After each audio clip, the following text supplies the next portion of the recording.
حفاظ میں جن کا شمار ہے، میں دعوت دیتا ہوں مشتبہ عبدالرحیم بلکہ عبدالاعلیٰ صاحب کو کہ وہ یہاں آئیں اور ختم نبوت کے عنوان سے تقریر پیش کریں۔ اس پہ آ جائیں،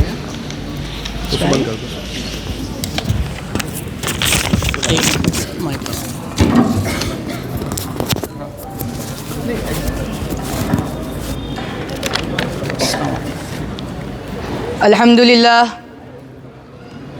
الحمد للہ رب العالمین والصلاة والسلام علی رسولہ الامین محمد وعلی آلہ واصحابہ اجمعین، اما بعد، قال اللہ تعالی فی کتابہ المجید فاعوذ باللہ من الشیطان الرجیم، بسم اللہ الرحمن الرحیم،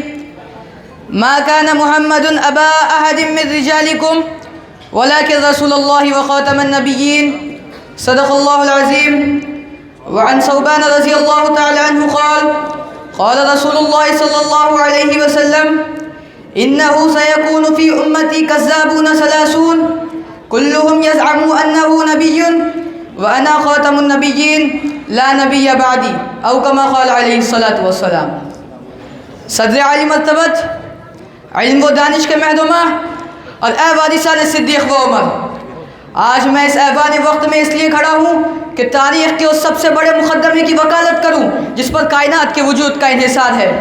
میں اس ختم نبوت کی بات کر رہا ہوں جو محض ایک عقیدہ نہیں بلکہ وہ میثاق ازل ہے جس کی پاسداری کے لیے یمامہ میں 1200 مجاہدین نے اپنی گردنیں کٹوا دی مگر مسیلمہ کذاب کے ناپاک وجود کو برداشت نہیں کیا۔ یہ وہ ڈیڈ لائن ہے جسے عبور کرنے والے کے لیے نہ آسمان کے نیچے کوئی جگہ ہے اور نہ آسمان زمین کے اوپر کوئی جائے امان۔ سن لو کہ نبوت کا وہ مقدس قافلہ جو آدم کی توبہ سے چلا، جو ادریس کی رفعت سے ہوتا ہوا نوح کی استقامت میں ڈھلا، جو ابراہیم کی خلعت کا لباس پہن کر اسماعیل کی تسلیم و رضا سے گزرا، جو یوسف کے حسن جہاں کتاب میں چمکا، جو موسیٰ کے جلال اور عیسیٰ کے جمال کا عکس بن کر صدیوں کا سفر طے کرتا رہا، وہ تمام کمالات، وہ تمام تجلیات، وہ تمام آسمانی نشانیاں سمٹ کر سکڑ کر یکجا ہو کر جب فاران کی چوٹیوں پہ آمنہ کے لال کے وجود اقدس میں حلول کر گئی تو قدرت نے قلم توڑ دیے، صحیفے لپیٹ دیے اور کائنات کے ذرے ذرے پر لکھ دیا کہ بس اب میرے مصطفیٰ کے بعد کوئی نبی نہیں آئے گا، کوئی رسول نہیں آئے گا۔ نبوت کا سفر تمام ہوا اور تاج رسالت ہمیشہ ہمیشہ کے لیے محمد مصطفیٰ کے سر اقدس پر سجا دیا گیا۔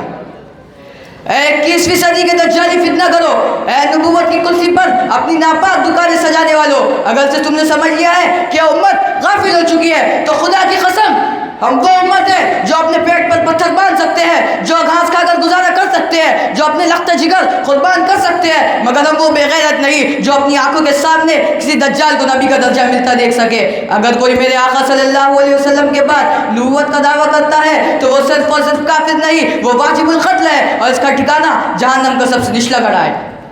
جناب والا، وہ کائنات جو ذروں کی تابانی سے ستاروں کی کہکشاؤں تک، تحت الثری کی پستیوں سے سدرۃ المنتہا کی بلندیوں تک، بازی کے دھندلکوں سے ابد کی وسعتوں تک صرف اور صرف ایک ہی نام، ایک ہی پیغام، ایک ہی شریعت، ایک ہی ضابطہ، ایک ہی قبلہ اور ایک ہی مرکز ہدایت کے محور پر رقص کر رہی ہے۔ اس کائنات کا ایک ایک شجر، ایک ایک حجر اور فضائے سماوی کا ایک ایک ذرہ اس بات کی گواہی دے رہا ہے کہ محمد عربی صلی اللہ علیہ وسلم کے بعد ہدایت کا ہر راستہ مسدود، وہی کا ہر سلسلہ منقطع، اور آپ صلی اللہ علیہ وسلم کے بعد نبوت کا ہر دعویٰ باطل، لعنتی، مردود اور ابلیسیت کا عبرتناک شاہکار ہے۔